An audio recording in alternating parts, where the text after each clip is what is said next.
And welcome back to the Michael Cohen Show on our continued journey to 500,000 subscribers. We are so close. So do me a favor. Help me, help yourself to get there. We need to build this community. So hit subscribe, watch, comment, and share, because the stupidity that's coming out of this administration, it is boundless.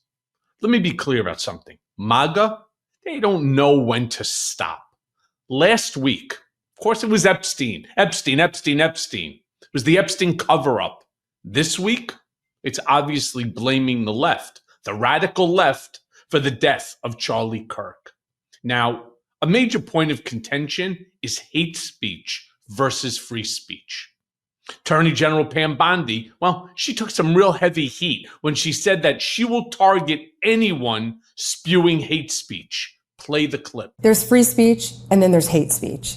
And there is no place, especially now, especially after what happened to Charlie, in our society. Do you see more law enforcement going after these groups who are using hate speech and putting cuffs on people, so we show them that some action is better than no action? We will absolutely target you, go after you, if you are targeting anyone with hate speech, anything. And that's across the aisle. Oh, really? Are you sure about that? Or is this just going to be another way to step on Democrats' neck? I mean, listen to what she's saying.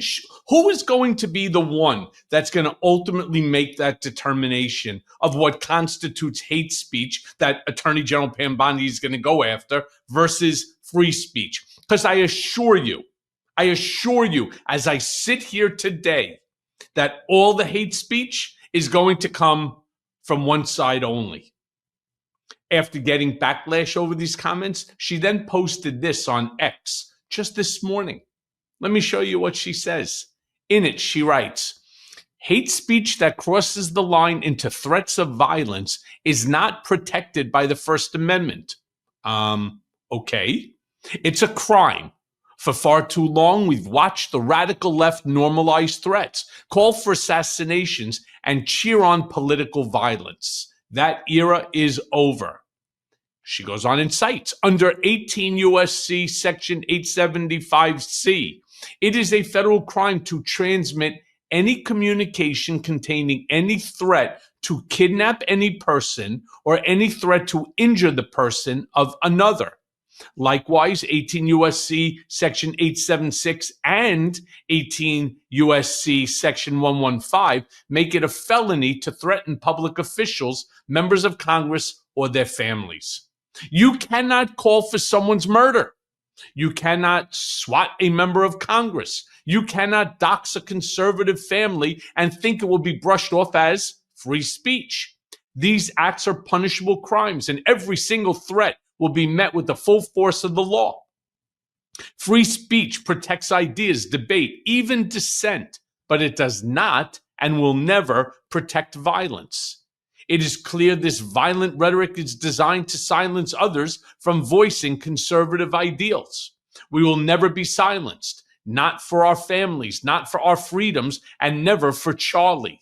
His legacy will not be erased by fear or intimidation. Now, I want to be very clear about something. I've been doxxed. I've been swatted. Where's the outrage for me? You go one step further.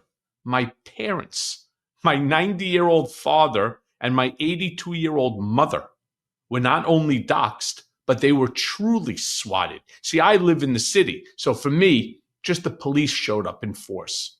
My parents, a helicopter over their house, dogs, Humvees, soldiers, police with AR-15 surrounding the house, right? Where's the outrage for my parents, who, by the way, happen to be Republican? Where is the outrage for them? Now, let me be very clear. She is not, and I'm going to say this again, she is not in the clear. Last night, she goes on and says that employers have an obligation to get rid of people who engage in hate speech. Okay, play the clip. That's horrific. It's free speech, but you shouldn't be employed anywhere if you're going to say that. And employers, you have an obligation to get rid of people. You need to look at people who are saying horrible things, and they shouldn't be working with you. Businesses cannot discriminate. If you want to go in and print posters with Charlie's pictures on them for a vigil, you have to let them do that. We can prosecute you for that. I have Harmeet Dillon right now in our civil rights unit looking at that immediately, that Office Depot had done that. We're looking at that. But Sean, again, at some point, this conversation has to come to a stop. Talking about abusing and rewriting the First Amendment to the Constitution because it's your alleged friend, reported and tried to explain to her. A reporter has to explain to the Attorney General of the United States of America that the hate speech is not one-sided. Play the clip. The president did say he believes it's mainly on the left-wing radicals. But as you mentioned, the governor's mansion being set afire. We had the former Speaker of the House for the state of Minnesota killed along with her spouse. We had the state senator, wounded along with his wife. So it's clearly not just one side, is it? No, and in the state speaker's house, I believe they said that they were supporters of Governor Walz. So yeah, I'll tell you who's all over the board. It's you and those folks that are around you.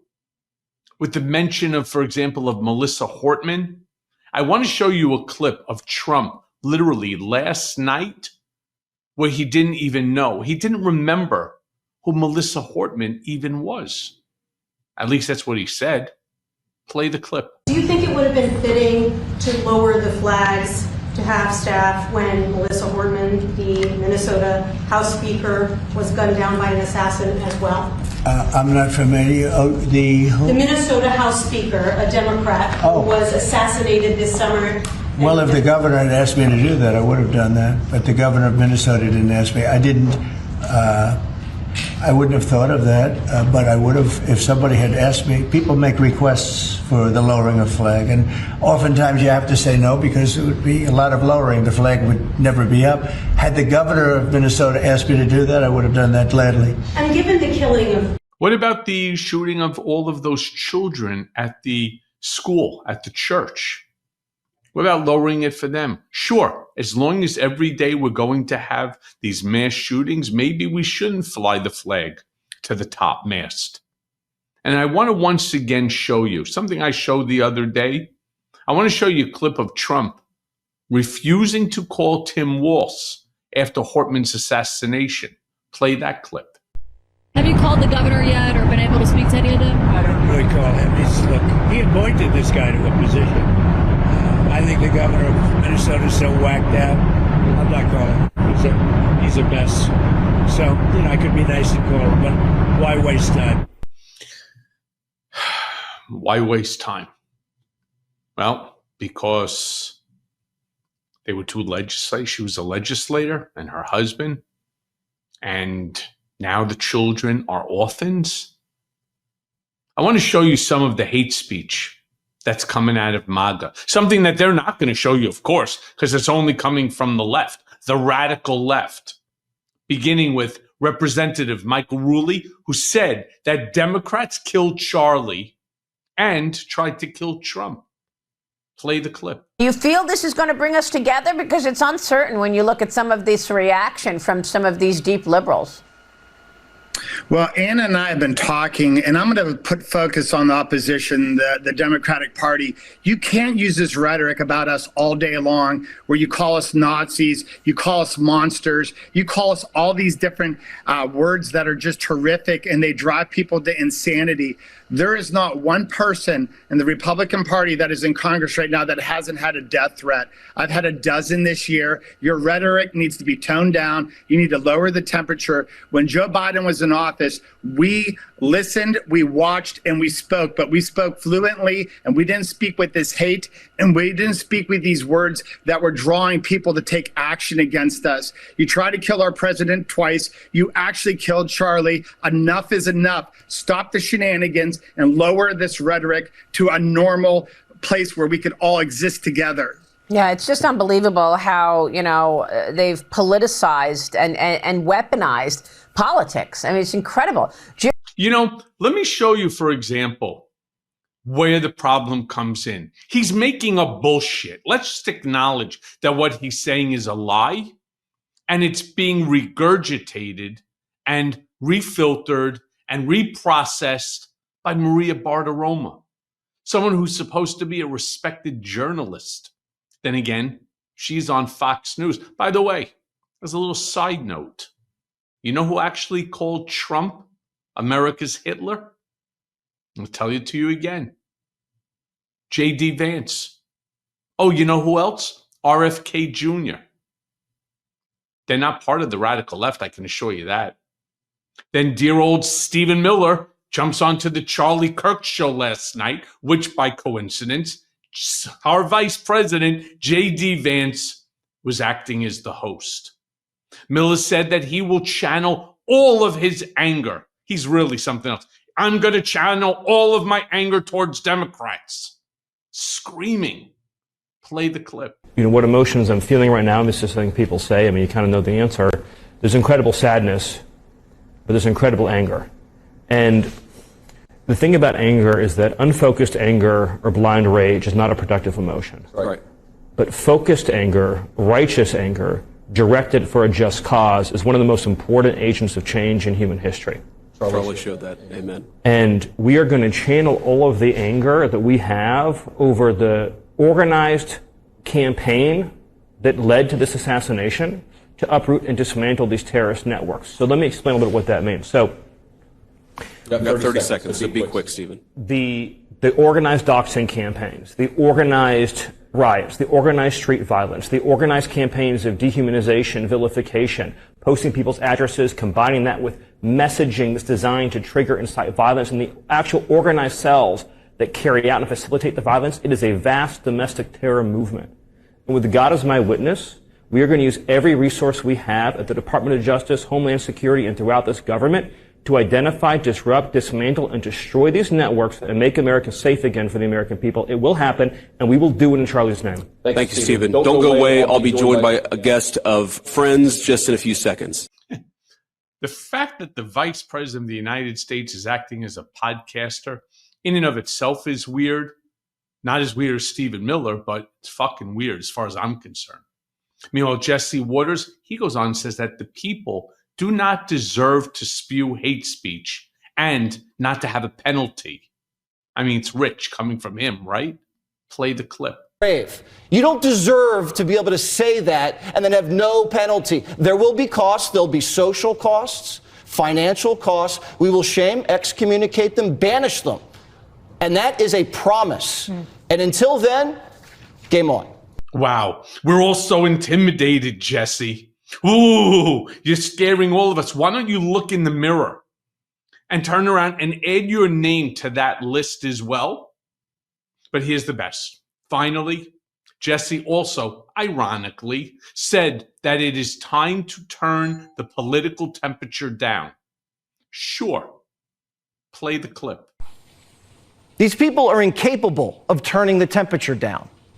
So it's our responsibility to do it for them, for the safety of the country and for their own safety. Their heinous movement should be politically destroyed, systematically dismantled. Their financial backing should be bankrupted. Their media sponsors defeated in the marketplace. Their candidates beaten at the ballot box. And their acolytes in academia, behind the pulpit, in city councils and corporate America will be spotlighted and given one chance to confess and apologize. And if they don't, thrown out of polite society. We cannot live with people and work with people like this. They can't teach our children. They can't be trusted with power and positions of authority. Right. Here's the funny thing. Who's he talking about? He's talking about his own party? Because it sounds awfully like that to me. That's why we just got to grow this. We do have to beat them at the ballot box. He's not joking. So we can get some semblance of normalcy back into our lives. And as always, thanks for listening. Hey, everyone. First of all, thanks for watching. I mean, we're going to be posting daily episodes with reactions and talking about politics. We'll be talking about everything, in fact. So please like and subscribe. Join us on this journey.